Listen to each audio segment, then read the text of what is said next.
रोशनपुर नाम के गांव में चंदा और शांति नाम की जिठानी और देवरानी रहती थी।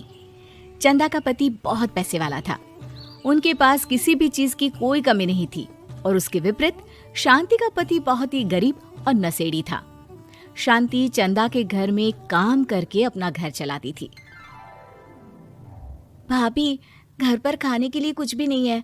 अगर आप थोड़ा खाना दे पाए तो बहुत मेहरबानी होगी। मुझे जो भी पैसे मिलते हैं वो तो आपके देवर नशे में उड़ा देते हैं। ये तुम लोगों का ना रोज रोज का ड्रामा हो गया है। अब देवर जी कमाते नहीं है तो मैं क्या करूं? तुम्हारा पति तो तुम्हारी सारी कमाई दारू में उड़ा देता है। रहने दो भूखा उसे। अरे ऐसे मत बोलिए भाभी, आप तो जानती ही हैं कि वो मन के कितने साफ हैं, पर इस बेरोजगारी के कारण उन्हें दारू पीने की लत लग गई है। अरे अपना ये रोना गाना बाद में कर लेना, पहले काम निपटा ले घर का। मेरा और टाइम खराब ना कर। जा गेहूं पीस ले, फिर तुझे कपड़े भी धोने हैं। शांति रसोई घर में जाकर गेहूं पीसने लगती है। पीसते पीसते कुछ गेहूं वहां कपड़ों में गिर जाते हैं, जिसे देखकर उसके दिमाग में एक आइडिया आता है। क्यों ना ऐसे ही थोड़े गेहूं मैं अपने पल्लू में बांधकर घर ले जाऊं, फिर एक बर्तन में जमा कर लूंगी और उसे पीसकर रोटी बना लूंगी। कुछ दिन तो ऐसे ही चलता रहा, मगर फिर एक दिन चंदा ने शांति को ऐसा करते हुए देख लिया। अरे पहले तो मुझे लगा तुम लोग बस गरीब हो, पर तुम लोग तो चोर भी हो। चोरनी कहीं की। मुझे तो लगता था तू गेहूं पिसती है, पर तू तो अपने पल्लू में गेहूं छुपा कर ले जाती है। निकल मेरे घर से। मुझे माफ कर दो भाभी, हमारे पास खाने के लिए एक दाना तक नहीं था, इसलिए मुझे ये सब करना पड़ा। अरे तुम लोग मेरे रिश्तेदार हो, इसीलिए दया कर कर तुझे मैंने अपने घर पे काम पर रख लिया, पर तू और तेरा पति हमारे खानदान का नाम मिट्टी में मिलाने पर उतारू हो चुके हैं। आपको मुझे जितनी गालियां देनी है दीजिए, मारना है तो मार भी लीजिए भाभी, पर मुझे काम से मत निकालिए। परिवार की बात है, वरना कोई और ऐसा काम करता ना तो धक्के मार कर कब से घर का बाहर निकाल दिया होता। रोते रोते शांति अपने घर चली जाती है, जहाँ उसका नशेड़ी पति कहता है, अरे कहाँ रह गई थी कामचोर, इतनी देर क्यों कर दी? आज पैसे लाई कि आज भी खाली हाथ वापस आ गई हैं? अपने हाथ दिखा, जरूर पैसे छुपा लिए ताकि मैं दारू ना पी पाऊं। नहीं जी, मैं आपसे क्यों छुपाऊंगी, और अभी आप दारू पीने की बात कर रहे हैं, उसी कारण तो आज हम लोगों की ये हालत हो गई है। किसी काम की नहीं है तू, बिना मार खाए समझेगी नहीं। रख, अभी तेरे होश ठिकाने लगाता हूँ। रामलाल शांति को बहुत मारता है। शांति का मन दुखी हो जाता है और वो गांव के तालाब के पास के एक पेड़ के नीचे बैठकर फूट फूट कर रोने लगती है। मैंने कभी किसी का बुरा नहीं किया, फिर भी भगवान मेरे साथ ऐसा क्यों कर रहा है?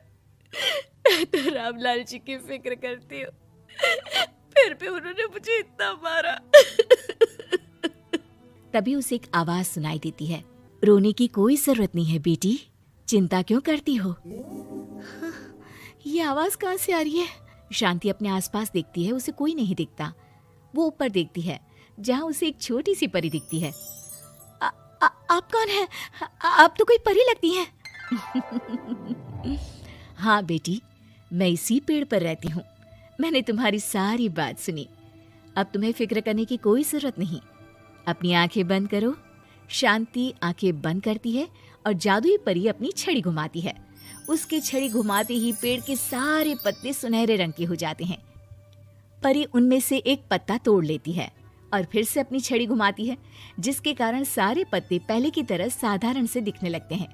आंखें खोलो बेटा, लो, इस पत्ते को ले जाकर अपने तकिए के नीचे रख देना।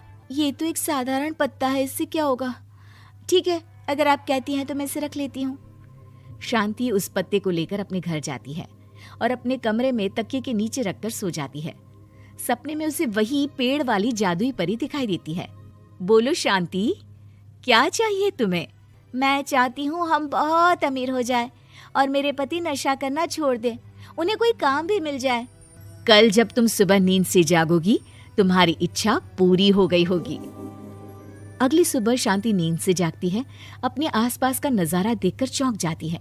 उसके बिस्तर पर चारों तरफ सोने चांदी रखे हुए थे। हे भगवान, कहीं मैं सपना तो नहीं देख रही? इतना सारा सोना, वो भी मुझ गरीब के पास। रामलाल जी को बताती हूँ, वो बहुत खुश होंगे।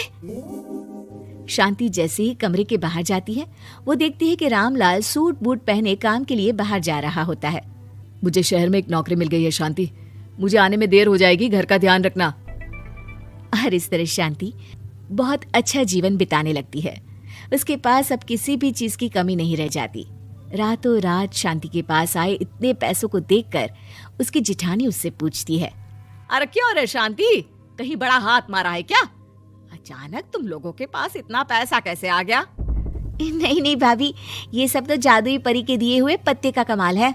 शांति जादुई पत्ते के बारे में सारी बात चंदा को बताती है, जिसे सुनकर चंदा के मन में लालच आ जाता है और वो झूठ मूठ रोते हुए उसी पेड़ के नीचे जाती है जहाँ उसकी रोने की आवाज सुनकर जादुई परी कहती है, क्या हुआ बेटा, क्यों रो रही हो?